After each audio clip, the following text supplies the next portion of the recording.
କାହିଁକି ମା କାହିଁକି ଏମିତି କଲୁ?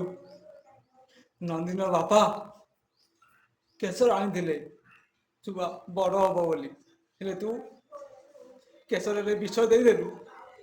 ନାଇଁ ମା, ସେମିତି କରନି। ଗୋଟେ ପୁଅର ବୟସ ତୁଟିଯିବ। ଗୋଟେ ପିଲା ଏତେ ଜନ୍ମ ହୁଏ, ପ୍ରଥମେ ତା ମାଆକୁ ଦେଖେ, ହେଲେ ସେଇ ମା ତା ପୁଅକୁ ବିଷ ଦେଇ ମାରିଦେବ, ହେଲେ କେବେ ସମ୍ଭବ ନୁହେଁ। ମୁଁ ଲୋକମାନେ କହନ୍ତି ମଶାଣିକି ଝିଅ ପିଲାମାନେ ଯାଆନ୍ତିନି, ହେଲେ ତୁ ମା ମୋରି ପାଇଁ ତୁ ମଶାଣିକି ଯିବୁ।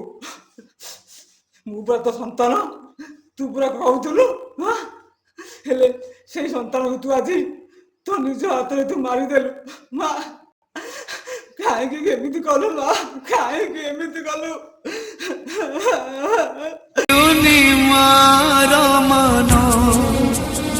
ମାଲୋ ରଖିଲୁନି ମାର ମାନ,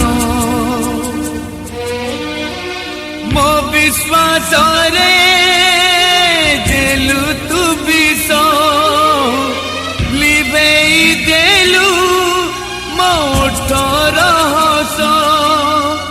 ତୁ ନୁହେଁ ମା ମୁଁ ନୁହେଁ ତୋ ସନ୍ତାନ।